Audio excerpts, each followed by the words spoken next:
Tonight, we turn our attention towards something your body has been asking for all day. What is actually happening in the mind and body when we finally stop holding on? And why does it feel like coming home? Science tells a different story than the one most sensitive people have been told. And that story begins right here, with you, exactly as you are right now. In this room, in this moment. Welcome to Psychology for Sleep. Wherever you are right now, perhaps in the dark, with the sounds of the night just barely present, your body slowly remembering that it is safe to be still. Allow yourself this particular kind of quiet. We'll trace the science of 100 relaxing facts about letting go, from the neuroscience of a mind that finally releases what it has been carrying, to the biology of a body that softens when it is no longer bracing, to the tender science of why putting something down is not weakness, but the most intelligent thing a nervous system can do. These quiet journeys through the science of the mind create a small sanctuary for people who carry a great deal, a gentle like, a subscribe, or sharing this with someone you know who needs rest. It helps other tired minds find their way here too. Each one matters more than you might think. One soft tap, one more sleepy soul who finally feels permission to rest. Let yourself settle a little deeper now. Notice if your jaw is holding anything, and let it go. Let your shoulders find their way down. You don't need to solve anything tonight. You don't need to understand everything that is about to be said. The only thing asked of you is this: allow yourself to receive. Like a room after the last guest has gone. Still, unheld, and finally, only yours. Close your eyes and breathe deeply. You're resting where quiet rooms hold the most feeling. Let your mind soften into that depth. And now we begin. Letting go is not an absence of feeling. It is a shift in what the brain is doing with feeling. When we hold on to something, a regret, a worry, a person who is gone, the brain treats it as unfinished business. The default mode network, a cluster of regions active when the mind wanders, keeps returning to unresolved emotional content, the way a tongue returns to a sore tooth. This is not a flaw. It is the brain trying to complete something. Letting go begins when the brain receives a signal that completion is no longer necessary. Not that the thing doesn't matter, but that it no longer requires action. The mind does not release easily, but it does release, and the conditions for that release can be created. That is what tonight is about. The prefrontal cortex is the part of the brain most involved in the act of letting go. This region, located just behind the forehead, handles what researchers call cognitive reappraisal, the ability to reconsider the meaning of an experience without changing what happened. When someone is able to look at a painful memory and find a way to hold it differently, the prefrontal cortex is working quietly in the background. Studies using functional brain imaging show that when people successfully reappraise an emotional experience, activity in the amygdala, the brain's alarm center, decreases, the body calms, the breath slows, the grip loosens. What we call letting go, neuroscience calls successful emotion regulation. And it turns out the brain is far more capable of it than most of us have been led to believe. The amygdala holds emotional memories differently from the rest of the brain. Most memory is stored in the hippocampus, which organizes experience into narrative, a beginning, a middle, an end. But the amygdala stores the emotional charge of an experience separately, like a note written in a different handwriting and filed in a different drawer. This is why a smell, a song, or a certain quality of afternoon light can bring back a feeling before a memory. The emotion arrives first. The story follows. For difficult experiences, this means the feeling can persist even when the conscious mind has moved on. The amygdala does not know that time has passed. It holds what it holds until given reason to release. That reason, science now understands, often comes through safety, through rest, through exactly this kind of stillness. The brain has a natural process for emotional updating called memory reconsolidation. Every time a memory is recalled, it briefly becomes unstable, like a document opened for editing. During this window, the memory can be slightly altered before it is stored again. New emotional context can attach to it. Old alarm signals can be quieted. This is not forgetting. It is something more elegant, revising the emotional weight of what is remembered, without erasing the memory itself. Sleep plays a central role in this process. During the night, the brain replays experiences, not randomly, but selectively, often focusing on emotionally significant events. Each replay is a small opportunity for the charge to soften. Letting go does not always happen in a single moment of decision.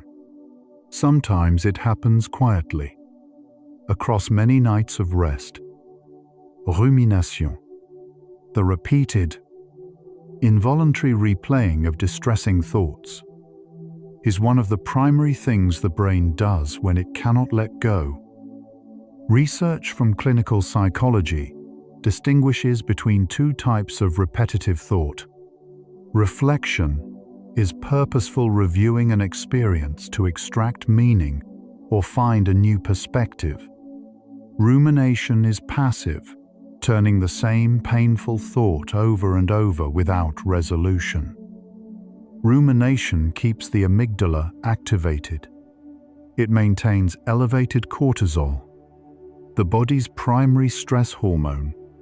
It delays sleep onset, fragments rest, and creates a cycle in which exhaustion makes letting go even harder. The antidote is not willpower. It is not trying harder to stop.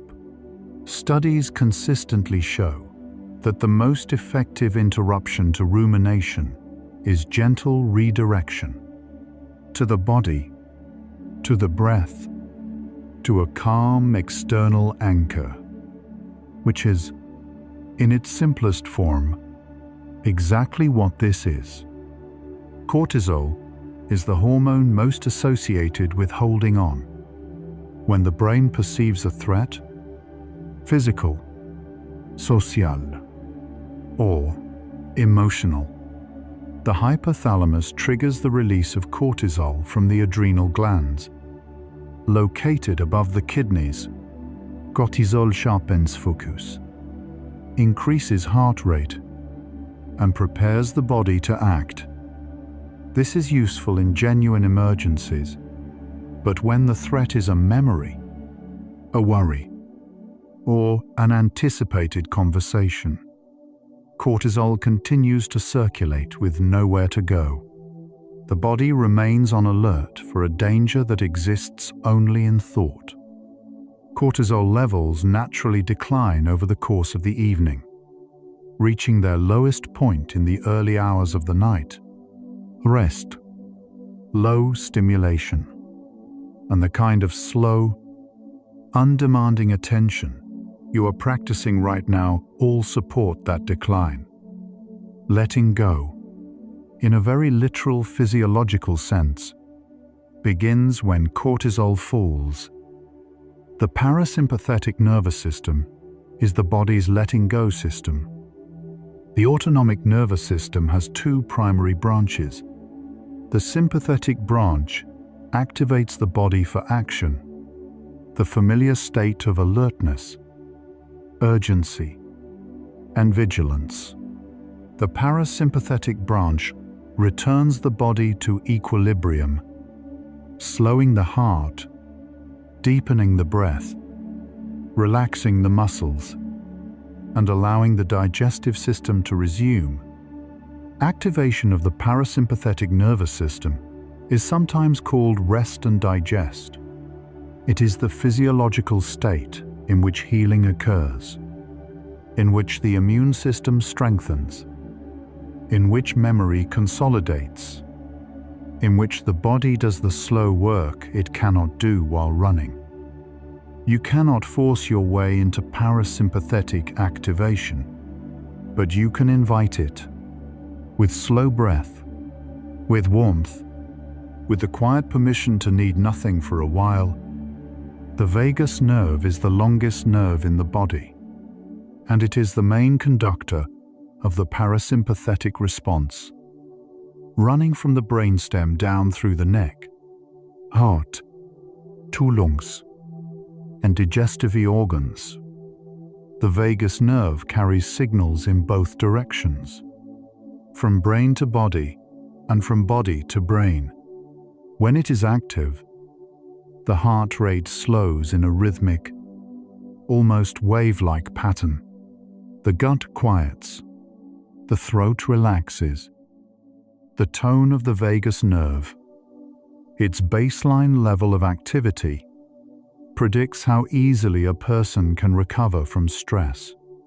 High vagal tone correlates with emotional flexibility, better sleep, and greater capacity to process and release difficult experiences. Vagal tone improves with rest, with gentle rhythmic breathing, with safe social connection, and with, remarkably, being spoken to in a calm, low, unhurried voice. Oxytocin, sometimes called the bonding hormone, also plays a quiet role in letting go. This neuropeptide is released during moments of safe connection, physical touch, eye contact, the presence of someone trusted. It reduces amygdala activity, dampens cortisol, and increases feelings of calm and openness. But oxytocin does not require another person to be present. Research has found that imagining a connection, recalling a feeling of being cared for, or simply being in an environment that feels genuinely safe, can produce small increases in oxytocin. The body does not always distinguish sharply between real and vividly imagined safety. This is not a trick. It is a feature. The nervous system responds to safety signals wherever it finds them. You are in a safe place right now. The body is already beginning to know it. Letting go is already changing the chemistry of your body tonight. Even the decision to rest, to stop engaging with the demands of the day, to allow the mind to slow, initiates measurable physiological changes. Cortisol begins its evening decline. Heart rate variability, a measure of parasympathetic activity, increases. Core body temperature starts to drop, signaling to the brain that sleep is approaching. These are not metaphors.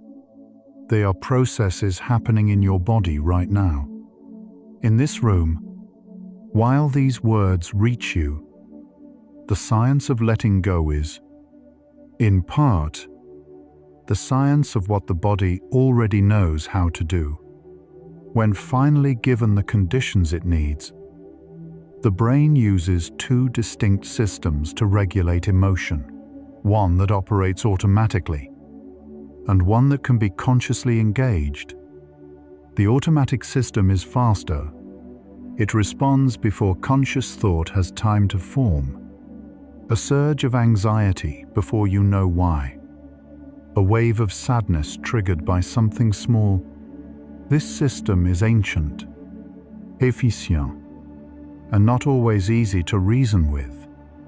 The conscious system, rooted in the prefrontal cortex, is slower, but capable of perspective. It can observe the automatic response, name it, and gently shift its meaning. Naming an emotion, research shows, measurably reduces its intensity.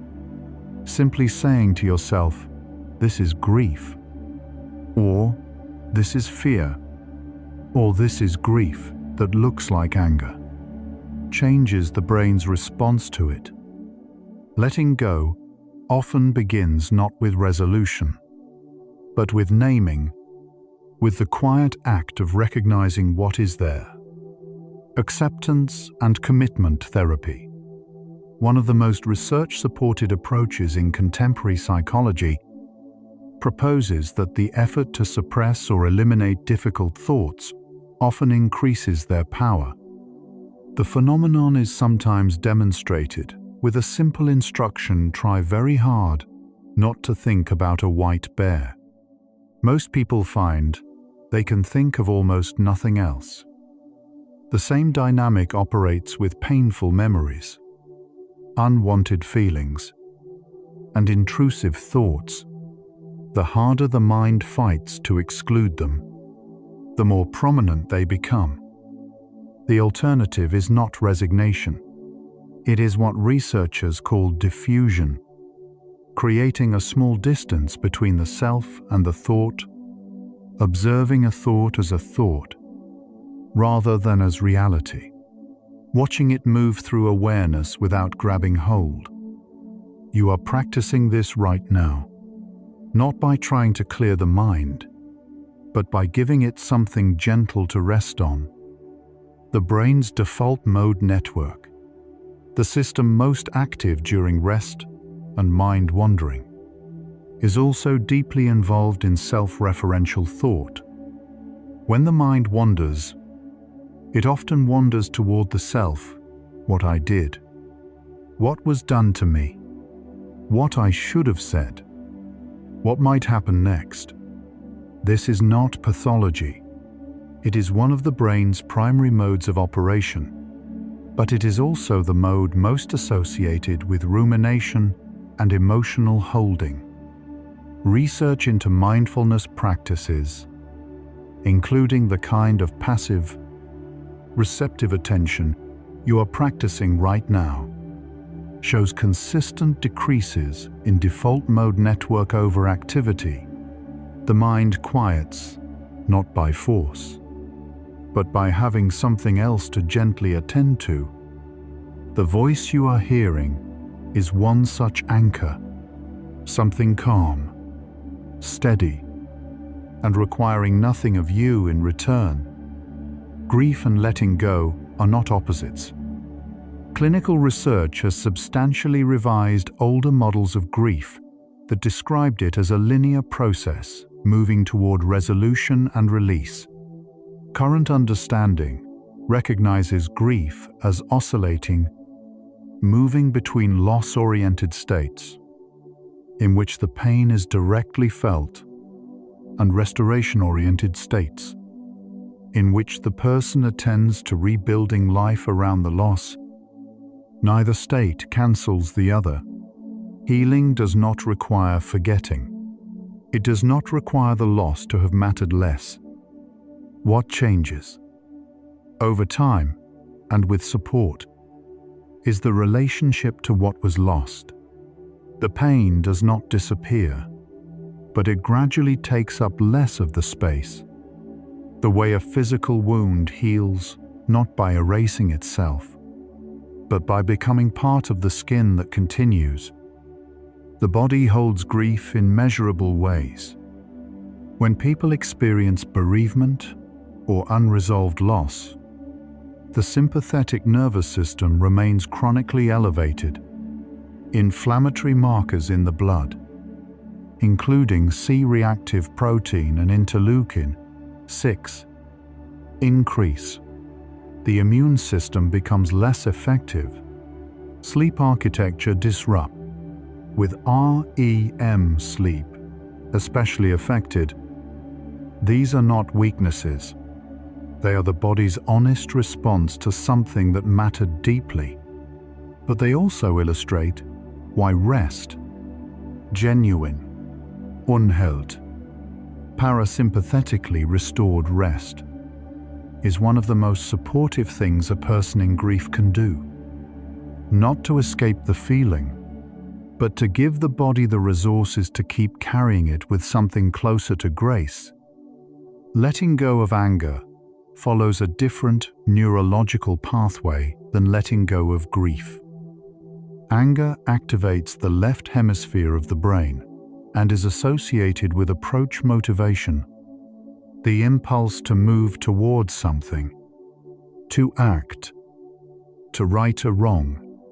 This is why anger can feel productive, even clarifying, compared to the weight of sadness. But sustained anger that cannot find resolution keeps the brain in a chronic low-level threat state. The amygdala remains engaged. The prefrontal cortex, the region capable of perspective and reappraisal, is progressively suppressed. Research suggests that what helps people release anger is not venting, which tends to maintain arousal, but instead finding a narrative that allows the experience to be meaningful without requiring ongoing vigilance. Not forgiveness as an immediate act, but as a slow change in orientation, sometimes across years. Self-compassion, the quality of treating oneself with the same care one would offer a trusted friend, is one of the most reliable predictors of the ability to let go. Psychologist Kristin Neff, whose work at the University of Texas has significantly shaped this field, identifies 3 components of self-compassion mindfulness, which means being aware of suffering without over-identifying with it, common humanity. Recognizing that difficulty is part of shared human experience, and self-kindness. Responding to one's own pain with warmth rather than judgment. People who score higher on self-compassion measures show lower rumination, faster emotional recovery from setbacks, and greater willingness to acknowledge mistakes without being consumed by them. Self-compassion is not self-indulgence. It is, neurologically speaking, the activation of the body's care and soothing system, the same system activated when we comfort another person. The insula, a region of the brain tucked within the folds of the cortex, is deeply involved in interoception, the awareness of internal body states. When we feel something emotionally, we often feel it first in the body.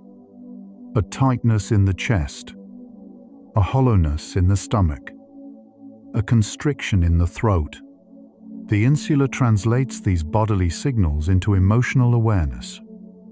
Research has found that people with greater interoceptive awareness, those who are more attuned to internal physical sensations, tend to have better emotion regulation and greater capacity for letting go, not because they feel less, but because they are better at recognizing feelings as they arise, before they accumulate. Body awareness is not simply a side effect of emotional health. It may be one of its foundations. The practice of slow, deep breathing is one of the most direct routes to parasympathetic activation available to the conscious mind.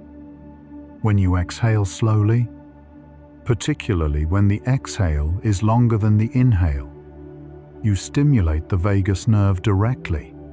Heart rate variability increases. The body interprets the signal as safety. The amygdala quiets slightly. This is why breath-based practices appear consistently in both ancient contemplative traditions and modern clinical research, not because they are mystical, but because they work through concrete, measurable physiology. The breath right now, the one moving through your body, is already doing this work. You are already letting go, one exhale at a time, even if the mind has not fully registered it yet.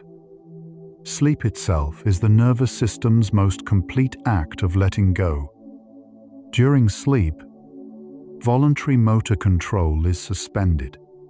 The prefrontal cortex, the site of judgment, planning, and self-monitoring, reduces its activity significantly. The default mode network quiets. Consciousness loosens its grip on the contents of the day. The body temperature drops. The muscles release their held tension. The eyes move beneath closed lids as the brain processes what it has gathered. And the immune system, finally freed from the metabolic cost of maintaining vigilance, carries out its repairs. Sleep is not a gap in life. It is one of the most active biological processes the body undergoes. And every night, without effort or intention, the body does it. When given the conditions it needs, forgiveness, from a neuroscientific perspective, is a process that changes the brain's prediction system. The brain constantly generates predictions about what will happen next, based on past experience. When someone has been hurt or betrayed, the brain updates its predictions. This person is a threat. This situation is unsafe. This kind of connection ends in pain. These predictions are stored not as conscious beliefs, but as deep, automatic responses that shape perception before thought has time to form. Forgiveness, over time and in its own form, which never requires condoning harm, gradually updates these predictions, not by erasing the past, but by creating new experience that exists alongside it. The brain learns that safety is possible even in the presence of what hurt. This is a slow biological process. It cannot be rushed, but it is real, and it is happening in people all over the world tonight. Writing about difficult experiences, what psychologists call expressive writing, has measurable effects on both psychological and physical well-being. Pioneered by James Pennebaker at the University of Texas, studies have consistently found that writing about emotionally significant experiences for as little as 15 minutes over several consecutive days produces reductions in cortisol, improvements in immune function, and decreased rumination. The effect appears to work through narrative, giving an experience a beginning, middle, and end, placing it in time, in context, and in relation to a self that continues, changes how the brain stores and accesses it. The event becomes something that happened, rather than something still happening. You cannot write right now, but the same narrative processing occurs, more slowly, as the mind is guided through calm, gently organized thought, as it is being guided right now. The concept of neuroplasticity, the brain's capacity to change its own structure and function in response to experience, is central to understanding how letting go is possible. For decades, it was believed that the adult brain was largely fixed, that neural pathways established in early life determined the fundamental architecture of personality, emotion, and response. Research over the past 30 years has substantially revised this view. The adult brain continues to form new synaptic connections, prune unused ones, and reorganize existing networks throughout life. The patterns that feel immovable, the reflexive self-criticism, the automatic guard, the breath held without knowing it, are not permanent. They are habits of neural firing, and habits can, with the right conditions and the right time, change. The brain you have tonight is not identical to the one you had a year ago, and the brain you have in a year will not be identical to this one. There is a specific kind of forgetting that supports letting go. Not amnesia, but what researchers call motivated forgetting, when the mind deliberately redirects attention away from an unwanted memory. Gently, without suppression, the hippocampal representation of that memory gradually weakens. Repeated redirections across time reduce the ease with which the memory is retrieved. This is not the same as suppression, which tends to make the memory more intrusive. Motivated forgetting is gentler, more like choosing not to visit a room than trying to seal it shut. The difference is in the quality of the attention, not resistance, not avoidance, simply a steady, quiet turning of attention towards something else, something calm, something now. So far tonight, science has offered a quiet truth. The mind that cannot let go is not broken. It is doing its job, holding on to threat, to unresolved experience, to what mattered, is a feature of a nervous system that cares. The same sensitivity that makes letting go hard is the same sensitivity that makes connection possible, that makes beauty noticeable, that makes you capable of being moved. The question is not how to stop feeling. It is how to give the feeling the conditions it needs to complete itself. And those conditions are rest, safety, warmth, the slow exhale, the permission to be still, are what this night is made of. We'll keep going now, gently. Right now, your brain is sorting today, deciding what matters, what can be released. You don't need to help it. You don't need to direct it. It knows how. The processing is happening below the level of your thought, in the hippocampus, where experience becomes memory, in the amygdala, where charge is slowly reassigned, in the prefrontal cortex, which is even now finding small ways to reframe what felt too large to hold. Your body is doing the same, healing the places that held tension, restoring what was used up, quietly, efficiently, without asking anything of you. You only need to let it. Now we continue. The relationship between sleep and emotional regulation is one of the most replicated findings in modern neuroscience. A single night of poor sleep measurably increases amygdala reactivity. Research has found this amplification can reach approximately 60% in response to negative emotional stimuli, relative to a rested night. The brain's alarm system becomes more sensitive to mild negative stimuli.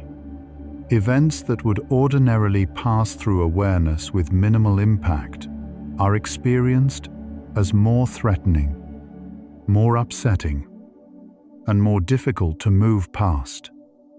The prefrontal cortex, meanwhile, shows reduced connectivity with the amygdala after sleep deprivation, meaning the brain's capacity to regulate and reframe its own emotional responses decreases. Letting go is harder when you are tired. This is not weakness. It is neuroscience, and it is one of the clearest arguments for why the rest you are giving yourself tonight matters more than it might seem. REM sleep, the stage most associated with dreaming, appears to serve a specific function in emotional processing. During REM sleep, the brain revisits emotionally significant experiences from waking life, but in a neurochemical environment that is notably different from waking. Norepinephrine, a stress-related neurotransmitter, drops to its lowest levels during REM. This creates a condition in which emotional memories can be reactivated and processed without the full physiological stress response they would ordinarily trigger. Research from Matthew Walker's lab at UC Berkeley, along with several independent research groups, has described this as sleep providing a form of overnight therapy, allowing the memory to be retained while the emotional charge associated with it is gradually reduced. The content of the dream matters less than the process.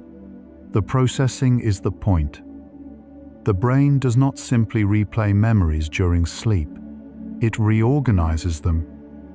During slow-wave sleep, the deep, dreamless phase, the hippocampus replays compressed versions of daily experiences, transferring them to the neocortex for long-term storage. This process is called memory consolidation. But what is transferred appears to be not a perfect copy. Research suggests it is more like a distillation, the emotional weight, the relational context, the connections to other stored knowledge.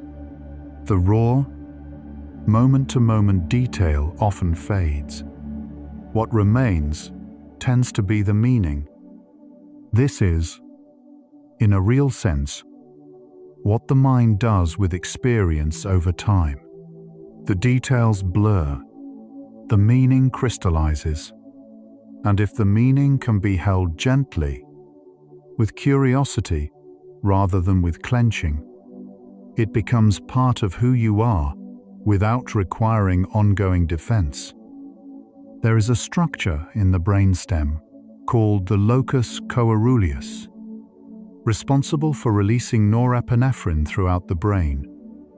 During waking hours, particularly during stress, the locus coeruleus keeps the brain in a state of arousal and alertness. Every unexpected sound, every intrusive thought, every moment of vigilance increases its activity. During sleep, and particularly during the transition into sleep, which you are approaching right now, the locus coeruleus quiets, norepinephrine falls, the brain enters a softer chemistry.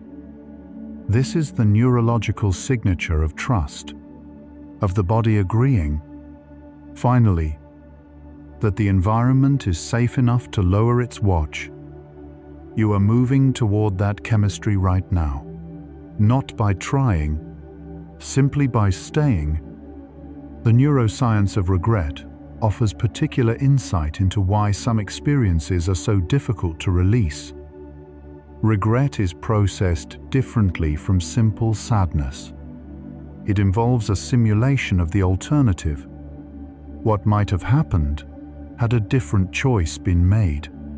The brain constructs a counterfactual reality and compares it to what is. This comparison is handled in part by the orbitofrontal cortex, which weighs outcomes against alternatives. Chronic regret keeps this simulation running. The brain returns again and again to the alternate version of events, the conversation that didn't happen, the decision that can't be undone. Measuring the distance between what was and what could have been. What clinical research finds helpful is not dismissing the regret, but recontextualizing it, acknowledging that the choice was made by a version of the self that had different information, different resources, different access to wisdom than the self that now looks back. You did what you could with what you had. That is always true, even when it doesn't feel like enough. The phenomenon of intrusive thoughts, unwanted, involuntary mental content, is experienced by virtually everyone, regardless of psychological health. Research by Stanley Rachman and Paul Salkovskis established that the content of intrusive thoughts is not what distinguishes people who struggle from those who don't. The content is often similarly uncomfortable across populations. What differs is the relationship to the thought, whether it is experienced as meaningful, as dangerous, as evidence of something, or simply as mental noise. Intrusive thoughts are more frequent when the mind is fatigued, when cortisol is elevated, and when external demands have depleted the regulatory resources of the prefrontal cortex. In other words, intrusive thoughts are most persistent precisely when rest is most needed. The mind, tired and overstretched, loses its capacity to gently redirect, and so it circles. Rest is not an indulgence for a mind that cannot quiet itself. It is the most direct intervention available. There is a quality of attention called non-striving, described across both contemplative traditions and contemporary psychological research, that appears to facilitate letting go more reliably than effort.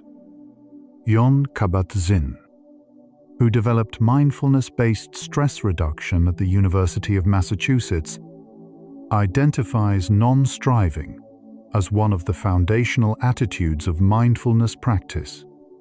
It is the quality of engaging with present experience without an agenda to make it different, better, or resolved.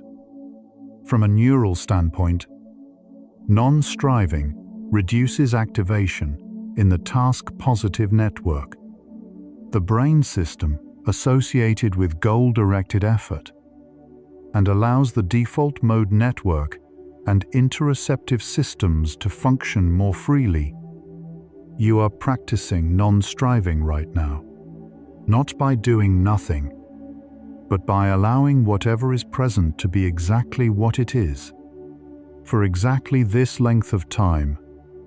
The biological stress response has a natural endpoint. If allowed to complete, Peter Levine's work on somatic experiencing, and more recently, the research of Emily and Amelia Nagoski on stress cycles, describes the stress response as a biological loop that has a beginning, middle, and end, activation, action, and completion. In modern life, the stressor often resolves. The difficult email is sent. The conversation ends. But the body does not receive a signal that the cycle is complete. It remains in a partially activated state, ready for a threat that is no longer present. The body completes a stress cycle through physical movement, through crying, through laughter, through creative expression, through connection, and through rest, through the long, slow exhale of an evening like this one. Letting go is not just psychological, it is physical. The body needs to close the loop. Compassion-focused therapy, developed by Paul Gilbert at the University of Derby, is built around the idea that the human brain contains multiple evolutionary systems for threat, for drive, and for soothing and connection. In many people experiencing chronic stress, shame, or difficulty releasing painful experiences, the threat system is overactive. The soothing system, which in infancy is activated by the presence of a safe, warm caregiver, is underdeveloped or inaccessible. Compassion-focused therapy works by deliberately activating the soothing system through slow breathing, through imagining warmth and care, through the quality of a calm, non-judgmental voice. The soothing system is active right now. You may not have noticed it beginning to warm, but it is there. It has always been there. The ability to tolerate uncertainty is closely linked to the capacity for letting go. Research by Naomi Kerner and Michelle Dugas has identified intolerance of uncertainty as a central mechanism in worry and difficulty releasing anxious thoughts. When the future feels unclear, the mind increases its attempts to predict, control, and resolve, often through rumination, as a way of managing the discomfort of not knowing. But the future is always uncertain. No amount of rumination changes this. What changes, with practice, is the relationship to uncertainty itself, the gradual development of the capacity to remain in the not knowing without it requiring constant management. This is one of the quieter forms of courage, not certainty, not resolution, simply the willingness to rest in the open space between what was and what will be. The social baseline theory, developed by James Cone at the University of Virginia, proposes that the human nervous system functions most easily in the presence of safe others. That connection is not a luxury, but a neural default. When a person faces challenge alone, the brain must allocate significantly more metabolic resources to threat management. When facing the same challenge, in the presence of a trusted other, even simply knowing someone cares, the nervous system shares the load. The amygdala quits. The prefrontal cortex functions more effectively. You are not alone tonight. The voice you are hearing is evidence of that, as is the knowledge that right now, countless other people in quiet rooms in many different countries are listening to these same words. Each of them also carrying something, each of them also learning, in their own way, to set it down.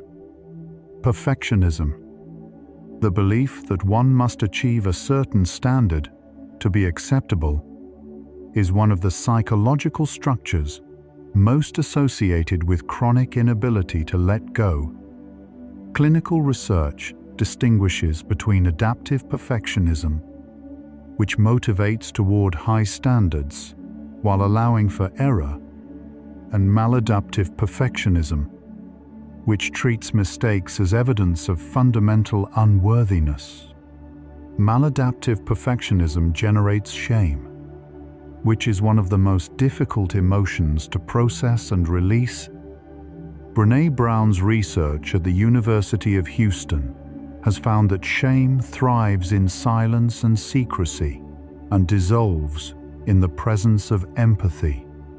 Not the empathy of being fixed or reassured, but simply of being seen, of having the experience witnessed without judgment. This is what a voice in the dark can offer. Not answers, not resolution, simply presence, without condition. The body keeps a record.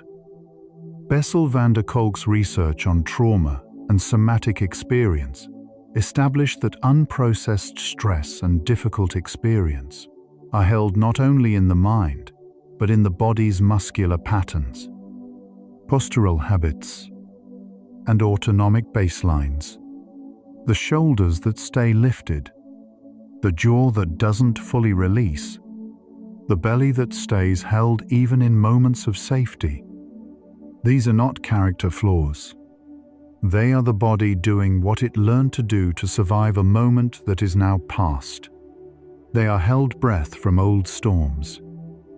The gentle, gradual release of these patterns, through rest, through warmth, through the long accumulation of safe moments, is one of the body's most profound capacities. It does not happen all at once, but it happens. Your body has been letting go, slowly, across every day that has brought you more safety than the one before.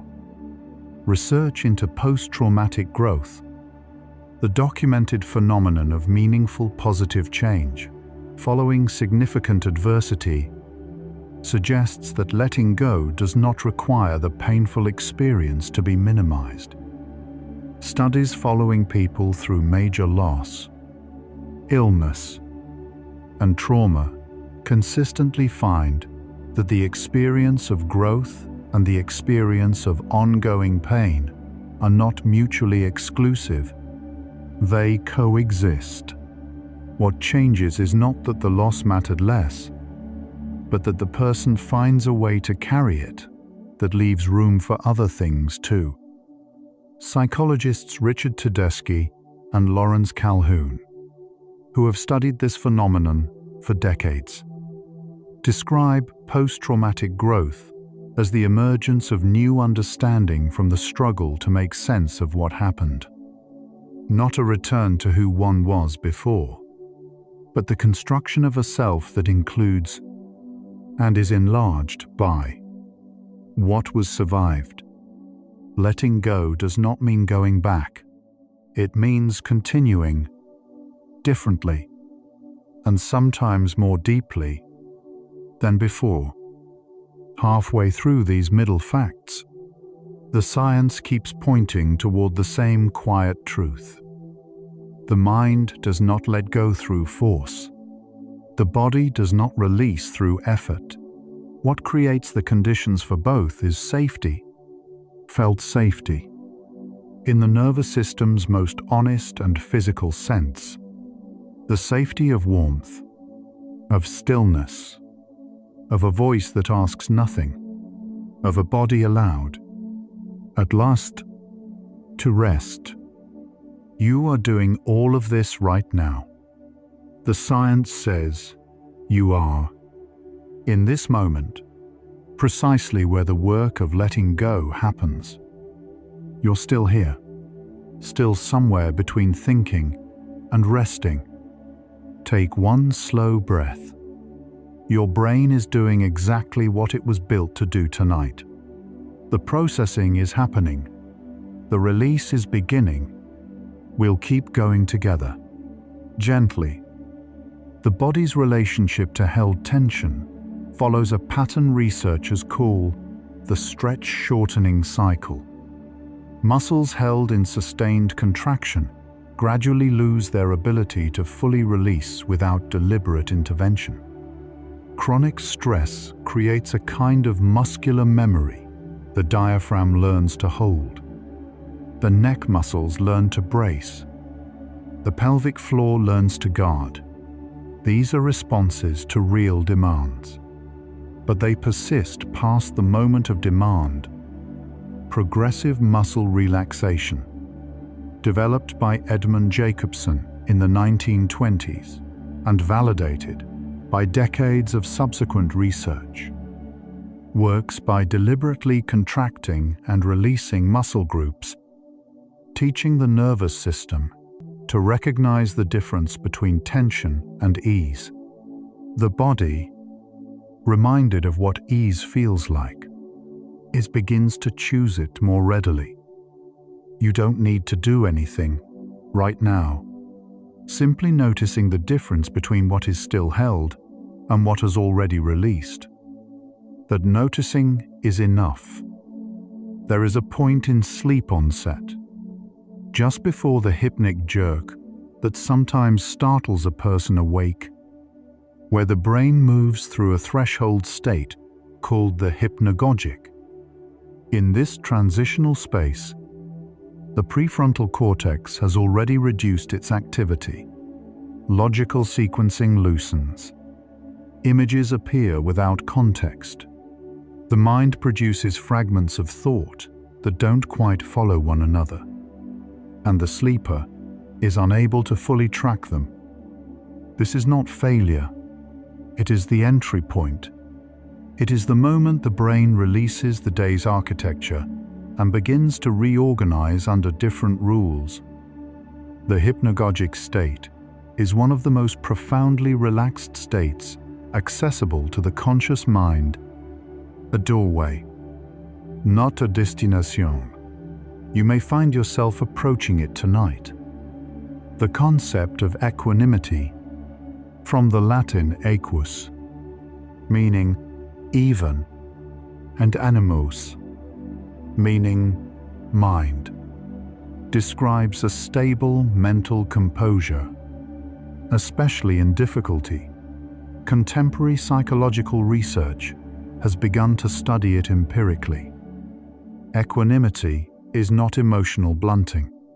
Studies using self-report and behavioral measures distinguish it clearly from suppression, which involves active effort to control emotional expression.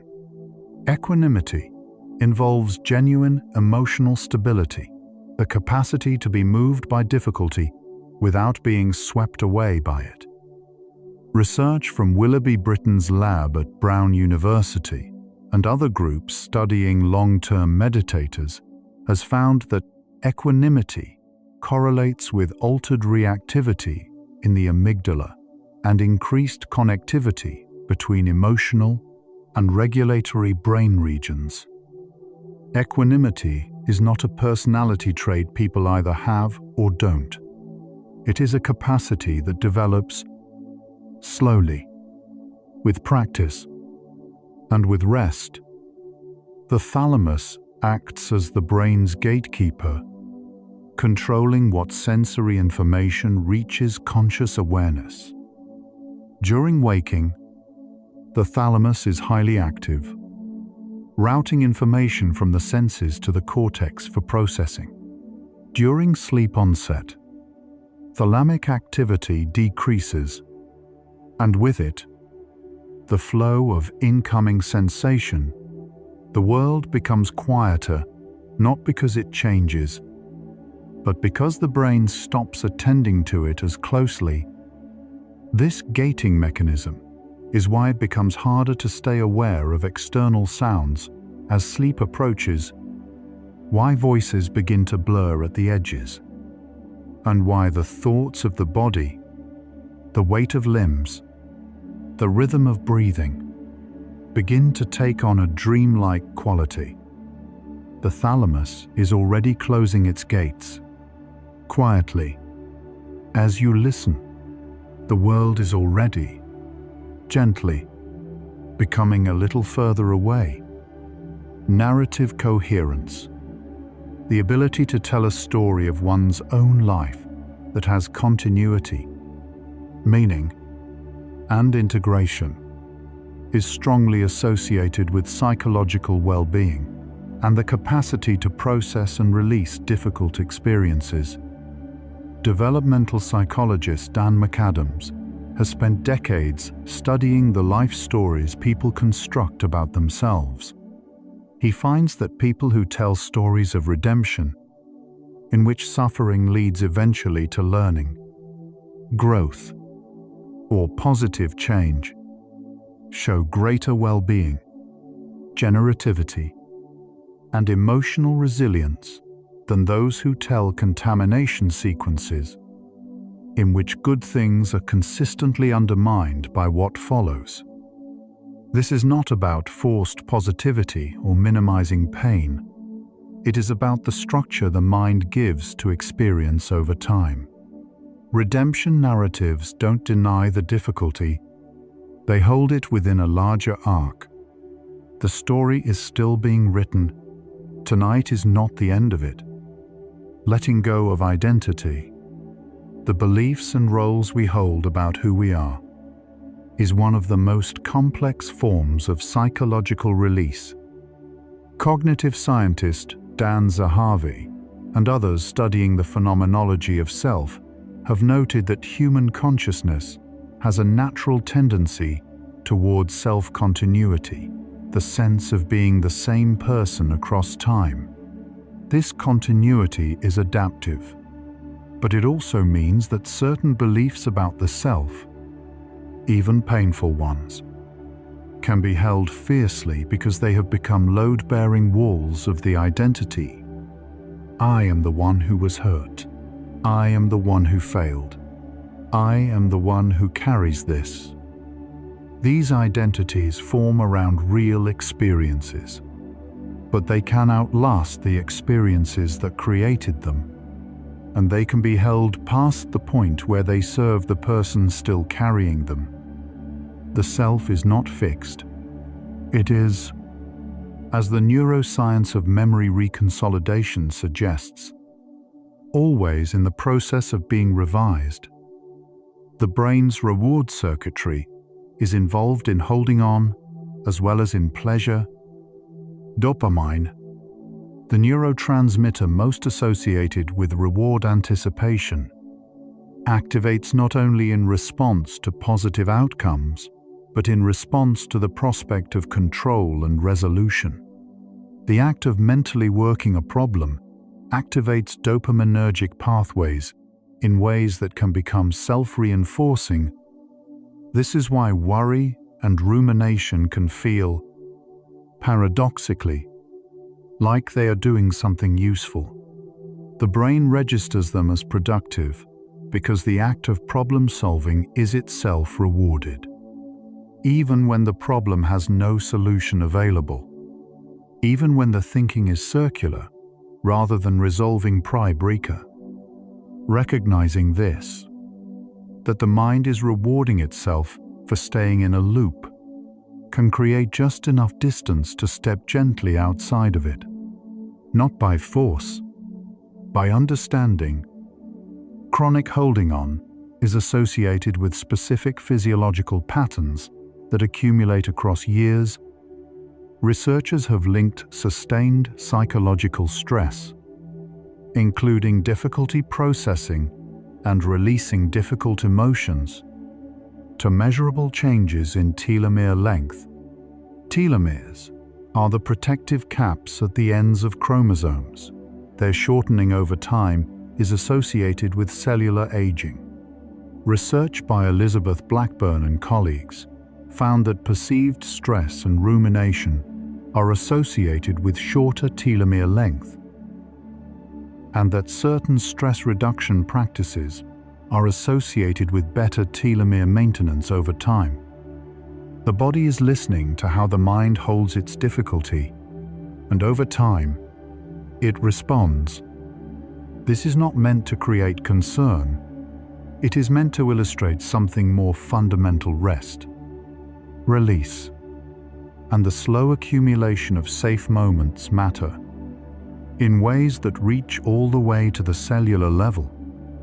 The state of flow, described by Mihaly Csikszentmihalyi as complete absorption in a challenging activity, is one of the conditions in which the self temporarily dissolves. In flow, self-referential thought decreases. The default mode network quiets. The internal critic pauses. Time distorts. The person is neither in the past nor projecting into the future, but fully occupied by what is present.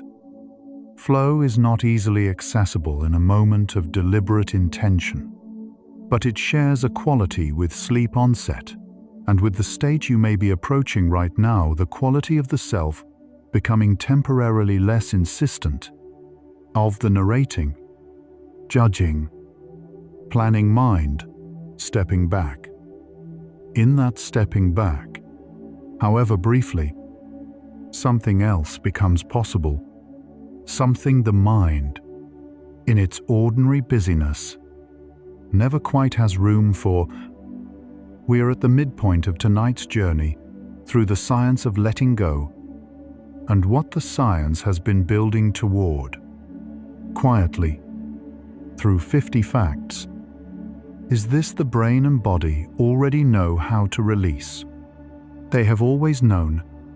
What they require are not instructions, but conditions. Safety, warmth, a steady breath, a voice that doesn't demand anything, time allowed to pass without needing to be productive. The answer to the central question, what is actually happening when we finally let go, is becoming clearer.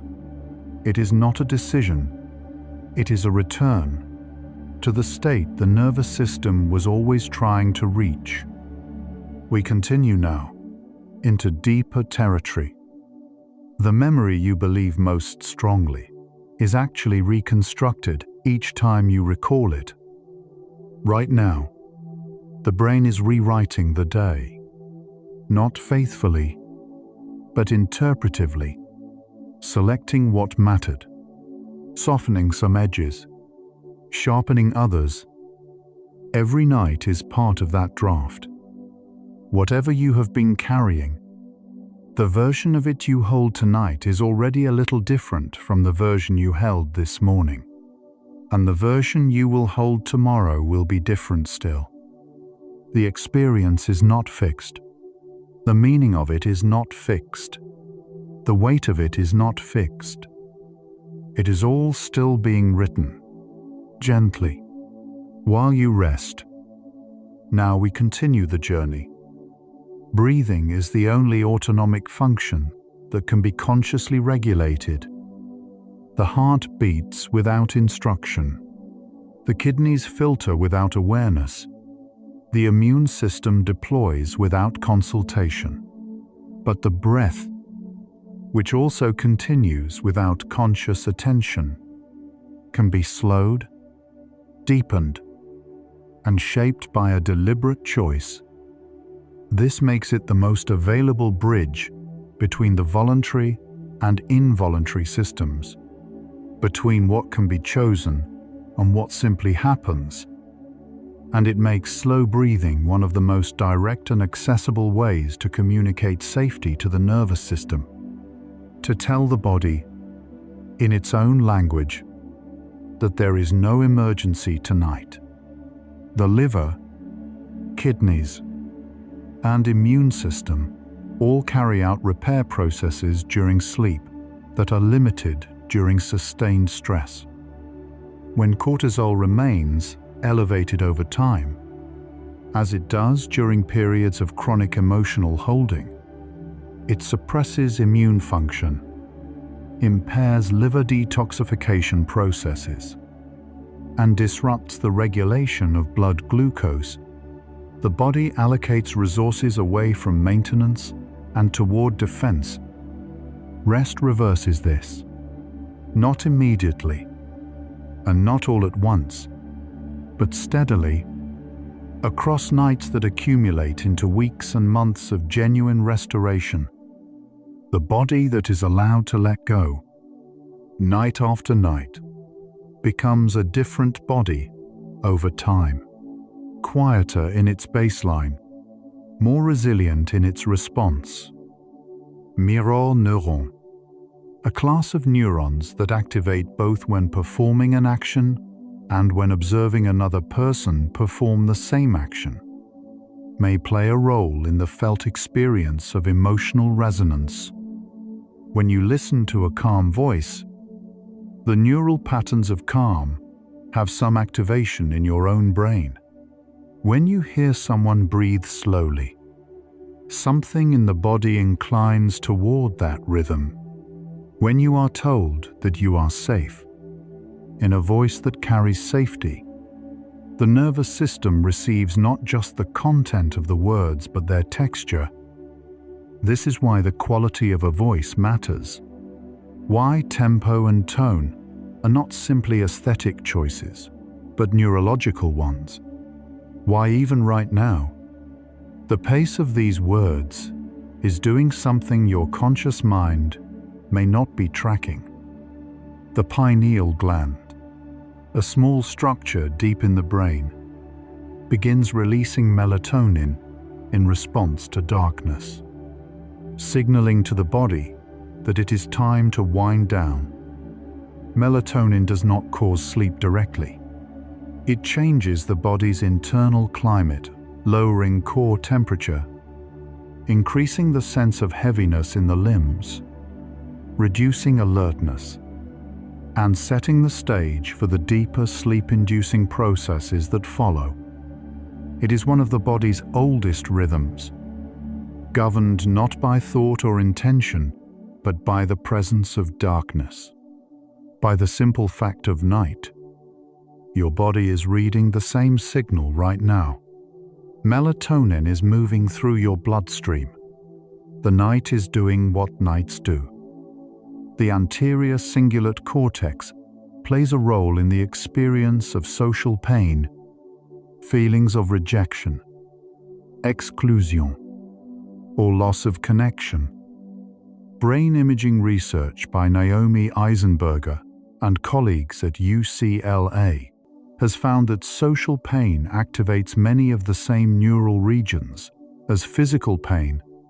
The body treats loneliness, grief, and relational loss with a level of seriousness usually reserved for physical injury.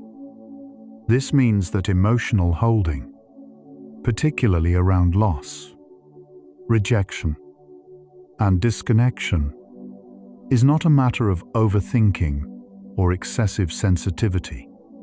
It is registered in the body with the biological weight of real pain, and it deserves the same kind of care. Not judgment, not instruction to simply feel better. Care, warmth, the slow medicine of being heard. Animals in the wild do something that humans rarely allow themselves to do. After a threatening encounter, a predator scare, a territorial conflict, many mammals engage in spontaneous trembling or shaking. This shaking, documented and described by trauma researcher Peter Levine, appears to discharge the residual activation of the stress response. The body completes its biological loop. The animal moves on. Humans, with our capacity for self-consciousness and social modeling, often inhibit this completion. We still the trembling. We compose the face. We contain what wants to move. This inhibition is not always wrong, but it has a cost. The body, prevented from completing its cycle, stores what it couldn't release. One of the quietest things rest can do is allow the held completions, very slowly, very gently, to finally happen. The process of mentalization, the ability to understand one's own mental states and those of others, is a protective factor in how people process and release difficult relational experiences. Developed by Peter Fonagy and colleagues at University College London, mentalization is roughly the capacity to hold in mind that other people have inner lives, intention, and perspectives different from one's own, and to extend the same curiosity toward one's own inner experience. High mentalization correlates with greater flexibility in interpersonal conflict, faster recovery from relational rupture, and reduced tendency toward the kind of rigid, repetitive thinking that makes letting go difficult. Mentalization is not a fixed trait. It improves with secure attachment experiences, with therapy, and with the sustained practice of being curious about one's own experience without judgment. The practice of loving-kindness meditation, in which a person silently offers phrases of goodwill first to themselves, then to others, shows robust effects on self-compassion, positive affect, and reduced rumination across multiple randomized controlled trials.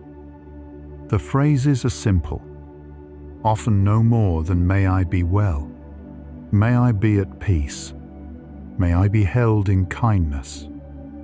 The effect is not produced by believing the phrases when first practiced. For many people, they feel forced or even uncomfortable. The effect builds with repetition. As the soothing system is repeatedly activated, over time, the phrases become less like instructions and more like reminders.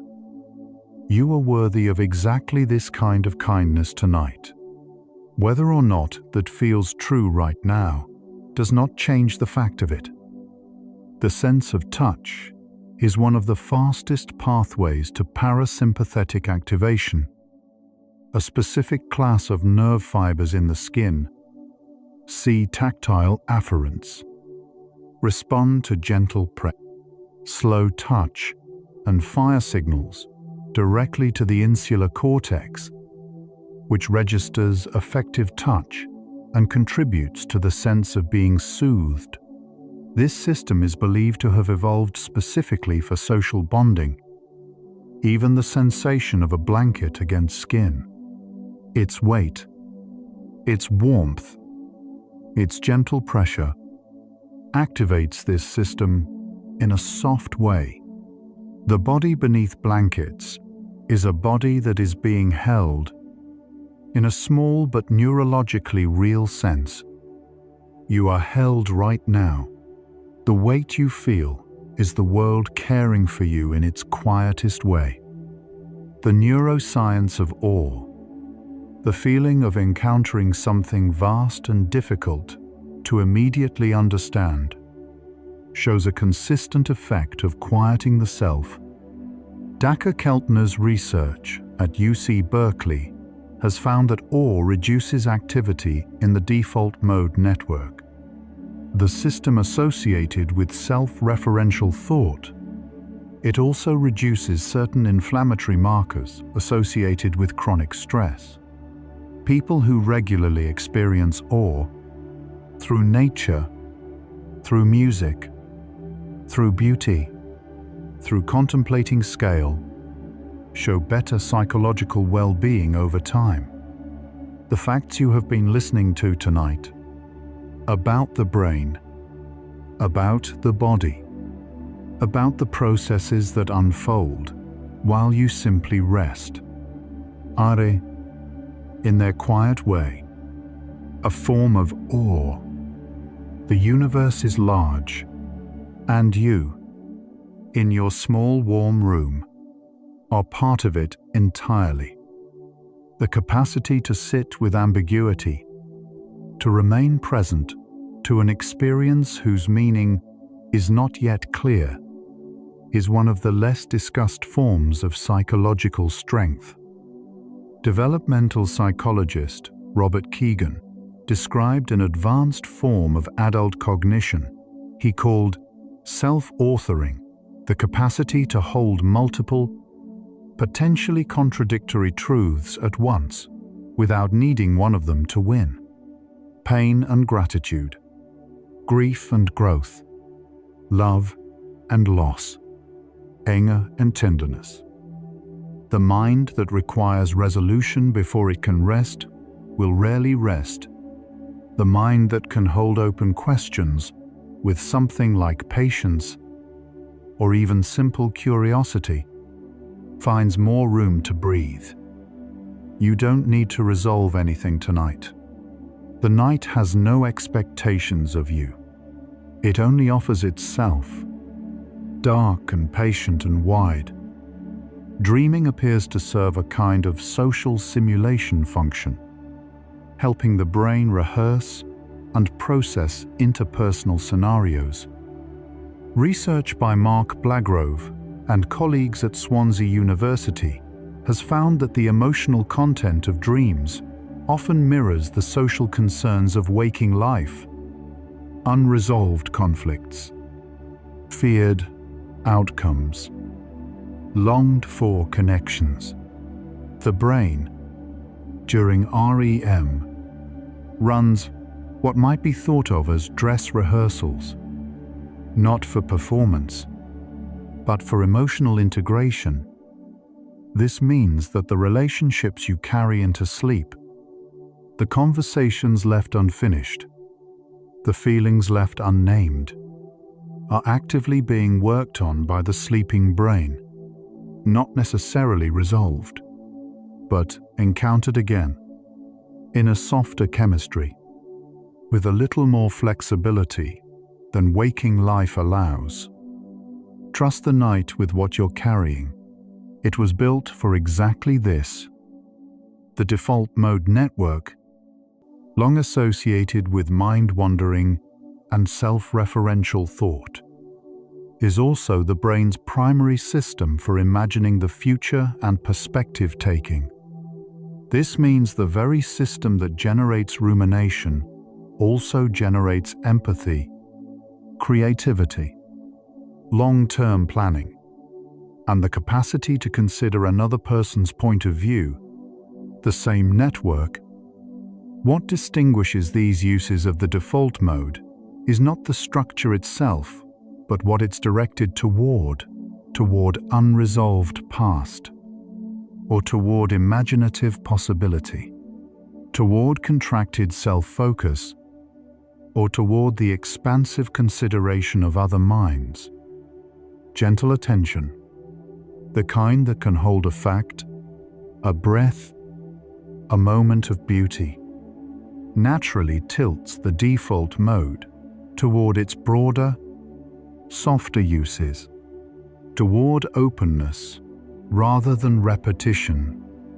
The concept of psychological flexibility, the ability to engage with present experience openly and pursue values-based action, is the core construct of acceptance and commitment therapy, and one of the most consistent predictors of mental health across cultures. Psychological flexibility does not mean being unaffected by difficulty.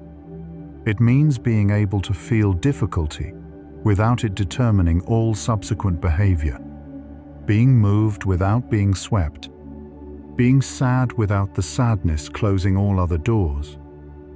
Research across many randomized controlled trials supports the effectiveness of ACT-based interventions across anxiety, depression, chronic pain, grief, and stress-related conditions.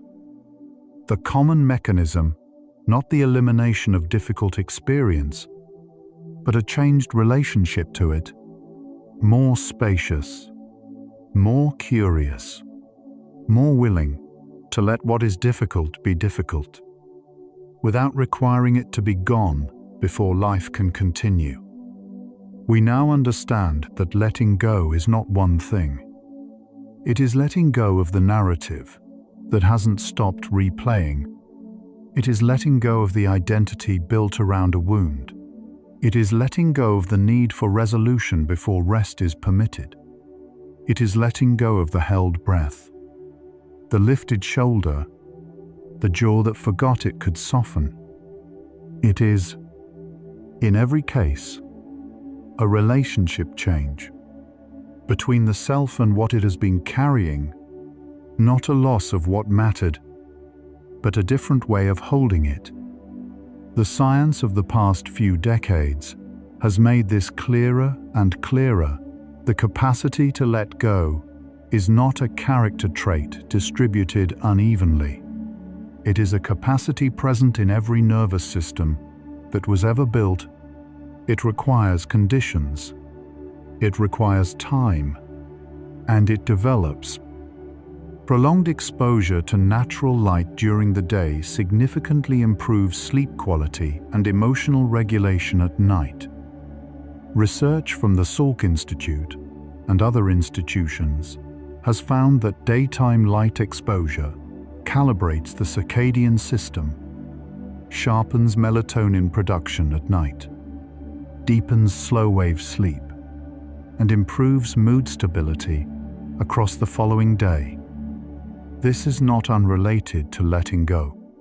Sleep quality directly affects the next day's capacity for emotional regulation, and emotional regulation directly affects how well the body enters sleep the following night. It is a cycle. Each element sustains the others. Rest makes clarity possible. Clarity makes rest more reachable. The body works, when allowed, in self-sustaining loops of recovery. The brain's anterior insular and anterior cingulate cortex work together to produce what researchers call affective awareness, the simultaneous experience of emotion and awareness of that emotion. This dual awareness, feeling and knowing that you are feeling, is different from being lost inside an emotion without perspective. It is the experiential correlate of what therapists call affect regulation, the capacity to have an emotion without becoming it. Studies with long-term practitioners of contemplative practices show structural changes in both the insular and anterior cingulate, suggesting that sustained attention to present moment experience gradually reshapes these regions over time. The gap between feeling and knowing you are feeling is small, but in that gap, everything about letting go becomes possible. The body has a repair window. During the first few hours of deep sleep, the pituitary gland releases growth hormone at its highest levels of the day. This hormone is not only involved in growth, but in cellular repair, muscle recovery, and immune function. It is released specifically in deep sleep and is reduced by elevated stress hormones. Late night eating and light exposure. The body's repair window is not a metaphor. It is biochemical, and it is already opening, quietly, as you drift toward the kind of rest this night is offering. Let the body have what it knows how to do. The practice of self-disclosure, sharing what is difficult with a trusted other, has measurable biological effects. Sharing emotionally significant experiences reduces sympathetic nervous system activity, lowers skin conductance, and decreases blood pressure. When the sharing is met with genuine empathy rather than judgment or advice, the effect is substantially larger. This is why the experience of being truly heard, not fixed, not advised, simply received, can produce a sense of physical relief. The nervous system, which was carrying the weight of an undisclosed experience, is no longer carrying it alone. This is what words in the dark can do. What a voice that asks nothing can offer. You are not alone with what you carry tonight. These words know it is there. Memories that have been talked about repeatedly, processed through narrative and relationship, are stored differently than memories that have been isolated, held privately, and never given words. Isolated memories tend to remain in sensory form, fragments of image, sound, and physical sensation that return without narrative context. They feel less like things that happened and more like things that are still happening. Narrativized memories, those that have been told and heard, integrated into a story with a beginning and an end, are stored in a more processed form with greater temporal context. The body recognizes them as past. This is one of the deep functions of being witnessed, of being heard. The act of sharing can convert the still happening into the happened, and the happened, while it does not disappear, can be set down. The default mode network generates what might be called the narrative self, the continuous internal story of who we are, what we care about, and how the world relates to us. This narrative runs constantly during waking life. It requires energy, it requires maintenance, and it is, at its most anxious, a demanding narrator. One who has strong opinions about what should have happened and strong fears about what might happen next. During sleep, particularly during deep sleep, this narrative goes quiet. The self, in the deepest sleep, does not exist in the same way. There is no narrator, no story, no time, and out of that formless quiet, the self is returned each morning, not identical to the one that went in, but continuous with it, refreshed, slightly reorganized, carrying its history, but more loosely. Acceptance, in its clinical sense, does not mean approval. This distinction is central in psychological research. Acceptance, as used in ACT and in dialectical behavior therapy, means acknowledging that something is true without adding the layer of judgment that it should not be true. It is a perceptual shift, not a moral one. When a person accepts that they are grieving, genuinely accepts it, without adding, "But I should be over this," the physiological response to that grief begins to shift. The threat system quiets slightly. The experience remains, but is held with less additional suffering layered around it. What we resist tends to persist, not as a spiritual principle only, but as a neurological one. The resistance itself maintains activation. Acceptance, paradoxically, allows the process to move. There is evidence that the human body produces endogenous opioids, natural pain-relieving compounds, in response to certain kinds of emotional release. Crying, particularly the prolonged kind associated with genuine grief, appears to trigger endorphin and oxytocin release in some individuals. The sense of relief that can follow crying, the feeling of having been emptied of something that was too large to hold, may have a partly biochemical basis. Research on emotional crying is still developing, and individual differences are substantial, but it suggests that the body is not passive in the experience of release. It participates, it helps. When the conditions finally allow for honest expression, the body joins in. Resilience, the capacity to adapt and recover from adversity, is not a fixed quantity.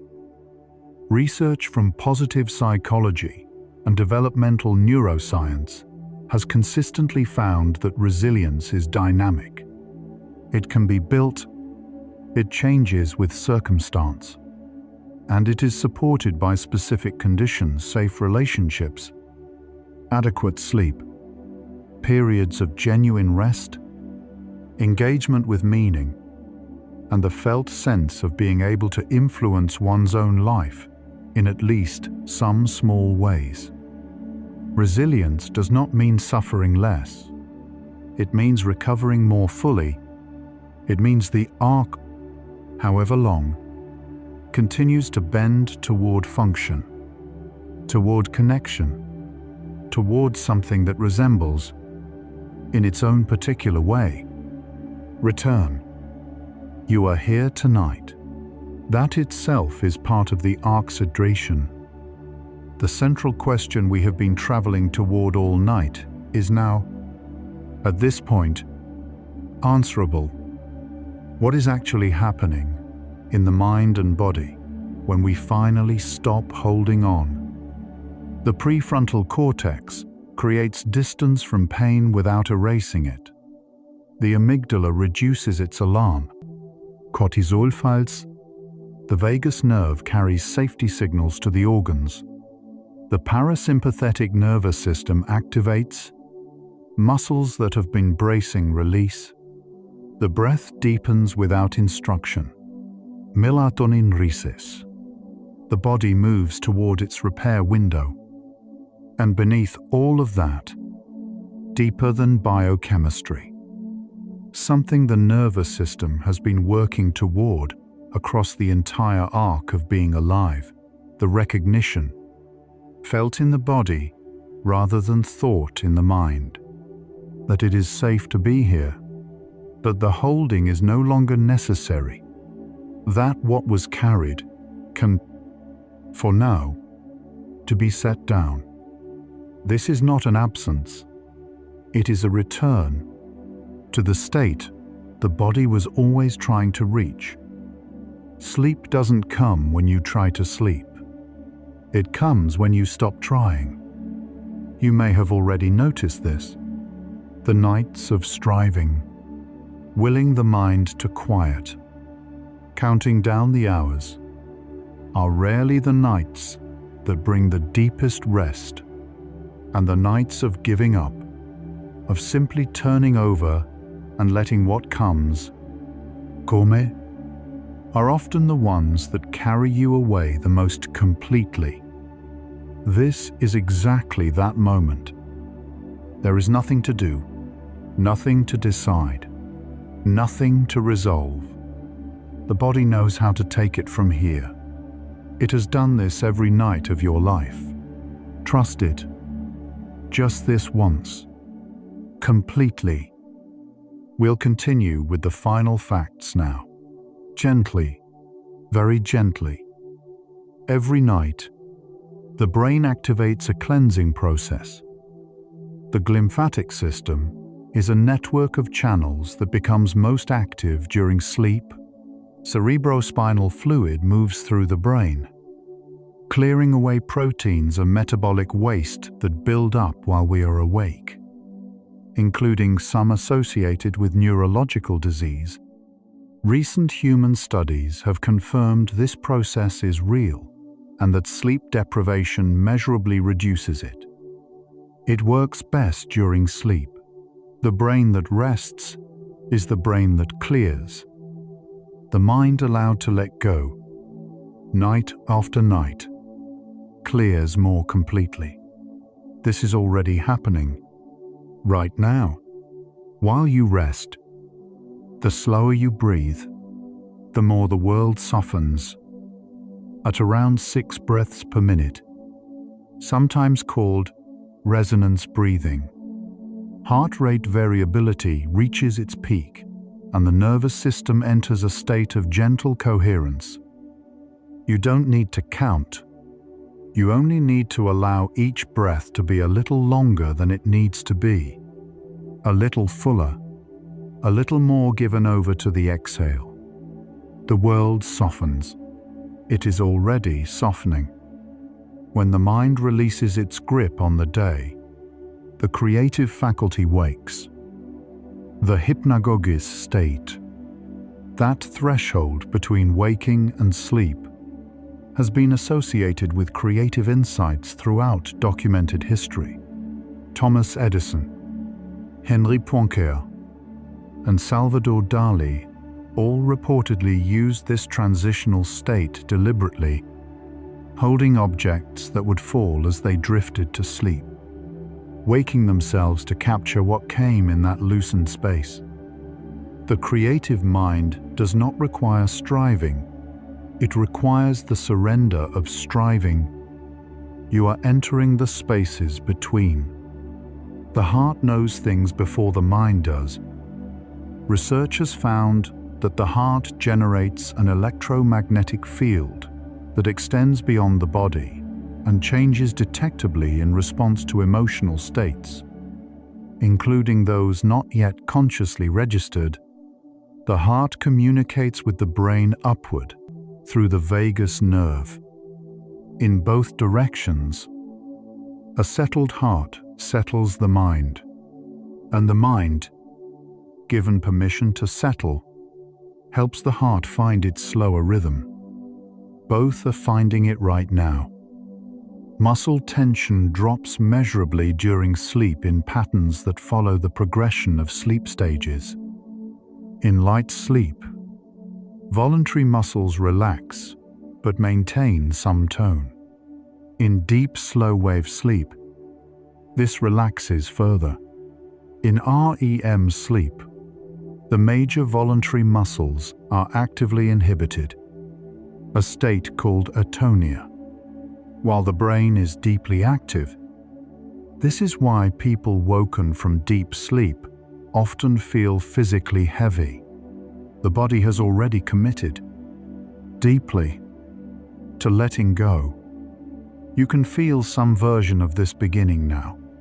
The weight of the limbs, the growing distance between intention and movement. Every cell in your body is in communication with every other cell. The body is in constant internal conversation through hormones, through the nervous system, through the lymphatic network. Nothing happens in isolation. What the mind holds, the body holds. What the body releases, the mind begins to follow. When you release the held breath, the heart notices. When the jaw unclenches, the shoulders begin to consider it. Letting go is not a solitary act of willpower. It ripples through a system already prepared to receive it. There is a phenomenon called the felt sense, described by philosopher and psychotherapist Eugene Gendlin. It is the vague, bodily sense of something not yet fully in words. A heaviness in the chest that might be sadness. A lightness behind the sternum that might be relief. A wordless knowing that something has shifted.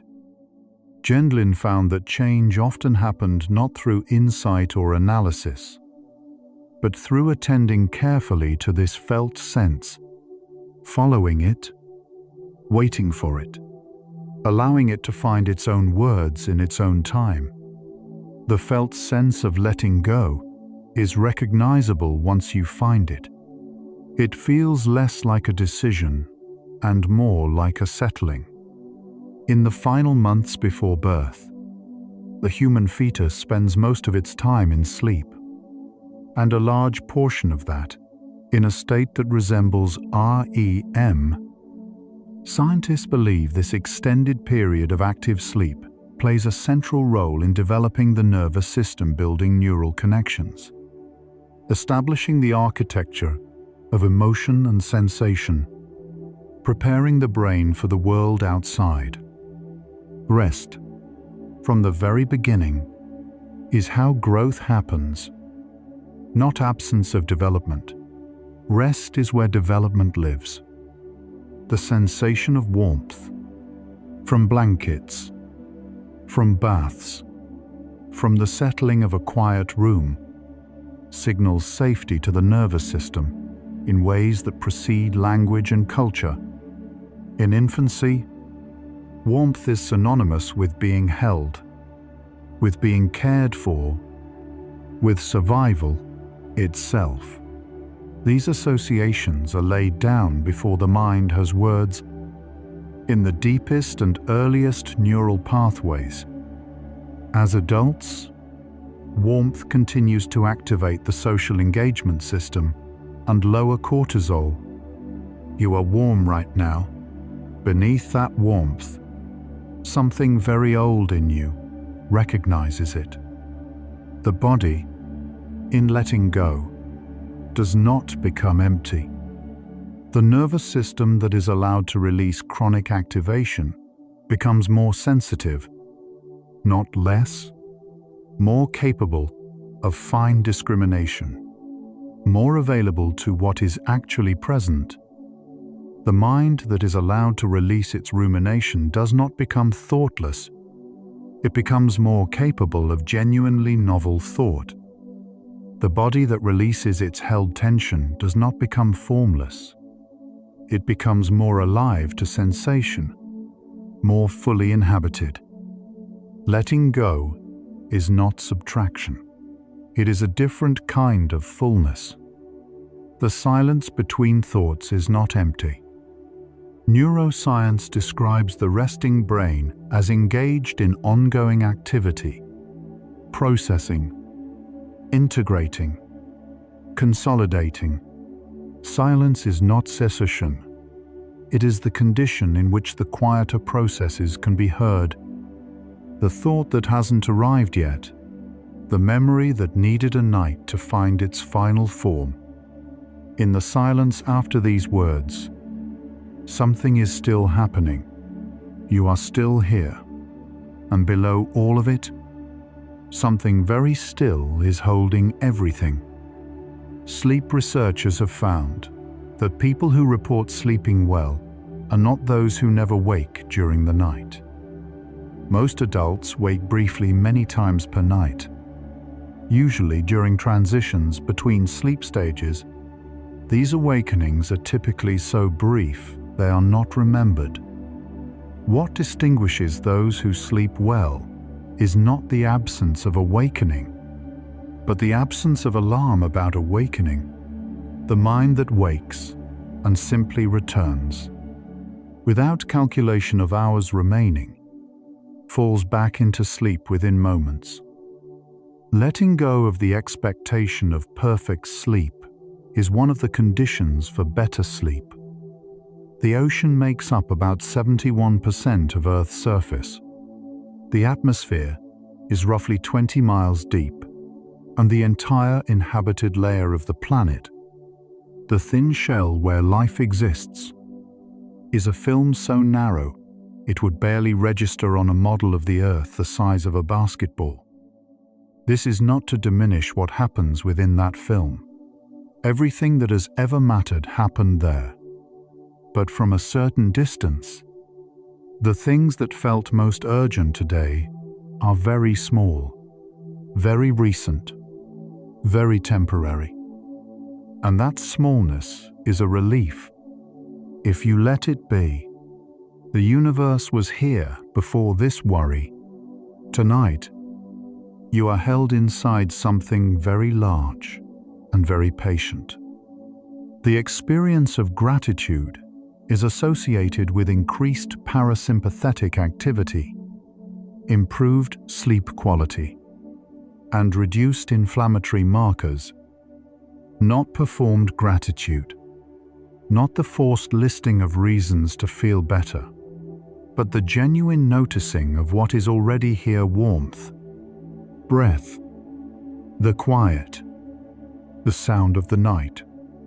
The fact of being alive in a body that keeps trying to take care of itself. This is already gratitude. If it wants to be, the noticing is already enough. The heart beats approximately 100,000 times per day. It does this without being asked, without recognition, without rest. except in the resting interval between beats. That small, reliable pause, that is, itself, a form of letting go. The heart has been doing this since before you were born and knows exactly how to continue. There is a great deal that keeps going without needing you to hold it. In traditional Chinese medicine, the lungs are associated not only with breathing, but with the processing of grief, with the capacity to take in and release. Whether or not one holds this as literal physiology, the symbolic resonance is worth noticing. Breathing is letting go. Repeated, every exhale is a small release of what the body has already transformed, already used, already finished with. You have exhaled thousands of times today. Each one was practice. Each one was the body demonstrating that it knows how to let go, that it has always known. Silence is processed differently in the brain than sound. Researchers found that 2 minutes of silence is more settling to the nervous system than even specifically designed relaxation music, producing measurable decreases in blood pressure, heart rate, and muscle tension. The brain, encountering silence, enters a receptive mode. Attention turns inward. The silence around these words, the space between sentences, the pause that follows, is doing something your conscious mind may not register, but the brain is registering it. There is medicine in the quiet. The body does not distinguish between the past and the present in the same way the conscious mind does. When a stressful memory is recalled vividly, cortisol rises and muscle tension activates. As if the event were happening now, the body is fully present to what the mind is visiting. This is why what we attend to before sleep matters. The images and narratives we bring with us into the dark become the chemistry of the night. What you are choosing to attend to right now is becoming the chemistry of this night. You are choosing well. The Japanese concept of ma, often translated as negative space, gap, or interval, refers to the meaningful silence or emptiness between things. In music, ma is the silence between notes that allows the note to be heard. In visual art, it is the space around an object that defines its shape. In emotional life, ma might be the space after releasing something. The interval before what comes next has arrived. Not absence, not loss, but the condition in which something new becomes possible. You are in the ma right now. What comes next does not need to be decided tonight. Across cultures and across centuries, the experience of letting go has been described not as loss but as lightness. The stone set down, the breath finally exhaled, the held posture finally released, the shoulder finally dropped. This lightness is real in the body. Researchers measuring perceived exertion find that people who release a tense posture report feeling measurably lighter, not metaphorically, but in their actual physical experience. The body knows the difference between carrying and setting down, and it registers the setting down as more of itself, not less. There will be other nights when what you carried today will feel lighter, other nights when sleep comes before you have finished your first thought, other nights when you wake in the small hours and find that something that was urgent yesterday has become simply something that happened. Not because you tried harder, because time passed, because rest accumulated.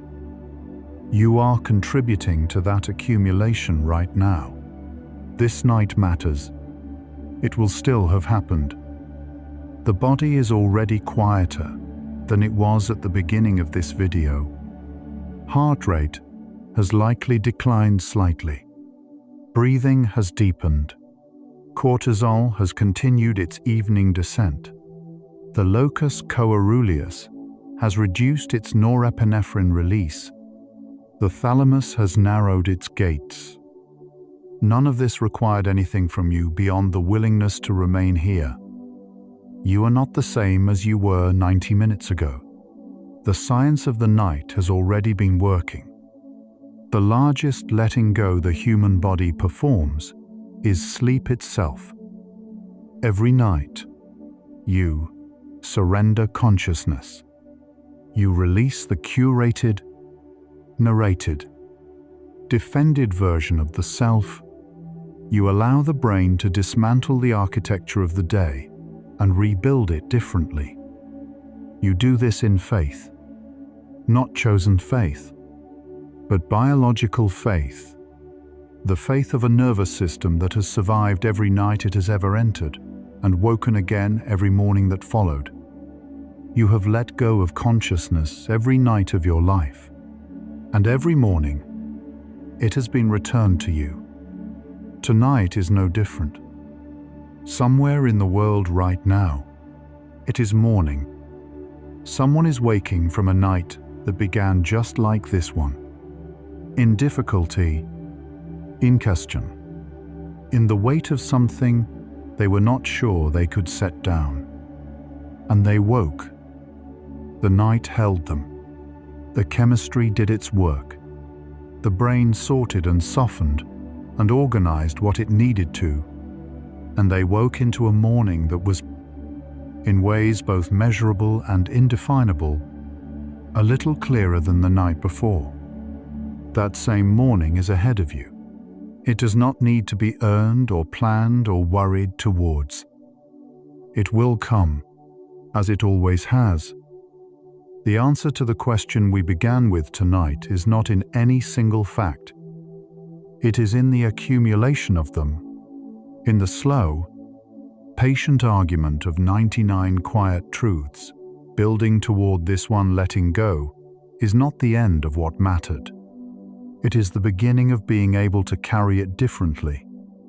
The nervous system that finally releases, even for one night, even imperfectly, is a nervous system that has been given the conditions it was always asking for. Safety, warmth, a voice that asks nothing, the dark and the quiet and the permission, at last, to be still. This is what happened tonight. In the most real and measurable sense. The body has been letting go for the past 2 hours. You didn't have to do anything except stay. And you stayed. And so our quiet journey through the science of letting go comes gently to a close. We began with the amygdala, that ancient alarm keeper, holding what hurt with the same biological seriousness it holds physical pain. And we ended with a truth the nervous system already knew, even when the mind did not, that the conditions for release were always possible, that the body was always waiting for this. Somewhere along the way, we learned about the parasympathetic nervous system, the letting go system the body carries everywhere and almost never uses as fully as it can. And we were reminded that the stress cycle has a natural end point, if allowed to complete. Perhaps there was a moment tonight when you felt that completion beginning, the breath a little longer, the weight a little more willing to rest. What does that make a night like this? Not a cure, not a resolution, but a contribution to the long, patient process of becoming someone who can finally put things down. The body has been asking for this probably longer than you realized. Not just tonight, in every held breath, in every shoulder lifted and not released, in every moment of lying awake with something that had nowhere else to go. The nervous system was working toward exactly what this night has offered. You are not behind. You are not broken. You are a system that has been waiting patiently for the conditions it needed. Tonight was one of those conditions. In these final minutes, take the deepest breath you can, as deep as possible. The nervous system that has spent all day maintaining its guard discovers something quietly paradoxical here. Releasing takes less from the body than holding ever did. The vigilance costs more. The laying down costs almost nothing. Think about that strange truth for a moment, and then let even the thought of it go. You are not the only person carrying something tonight. Somewhere, in the quiet, dark, in rooms you will never see, there are others who found their way to a voice and a set of calm words and a night that offered, very simply, permission. You are part of that. Without knowing them, you are held by that, without needing to understand it. Let your entire being dissolve now into the quiet that your particular kind of mind has been searching for all day, into the warmth beneath you, into the dark around you, into the breath that is doing the last of the work for you now. Prepare for deep sleep. No boundaries left, only peace. This particular kind of quiet, the science of setting things down, is rare to find. Sharing it softly with someone who also carries a great deal might be the simplest gift you give tonight. One quiet tap, one more tired mind that finds its way here. Whatever you've been turning over today, those half-formed thoughts, those moments you keep returning to, you don't need to carry them into sleep. They will still be there in the morning. Tonight, you belong only to yourself. You've traveled inward tonight, through corridors most people never pause to notice. You touched the architecture of a mind learning, slowly, to release, and found it more capable, more patient, and more forgiving than it seemed. You can allow these thoughts of letting go to fade. Now, like held breath finally released, present, then softer, then simply part of everything, leaving only the warm, unheld calm behind. Let your breathing deepen. Let your body feel heavier, as if something patient and vast has found you here in this bed, and is simply holding you. If sleep comes, let it carry you the way held breath finally releases. Not forced, not rushed, but arriving the moment you stopped asking it to hurry, into a realm where time and weight no longer matter. If your eyes are still open, the next video is waiting for you, ready to continue the journey. But if they're closed, stay there. Stay in the darkness that feels safe and warm. Tomorrow, the mind will still be there, still tending, still sorting, still becoming, still finding new ways to hold what matters. But tonight belongs to stillness. Rest well, gentle explorer, and remember, the body that finally rests is already beginning to heal. Good night,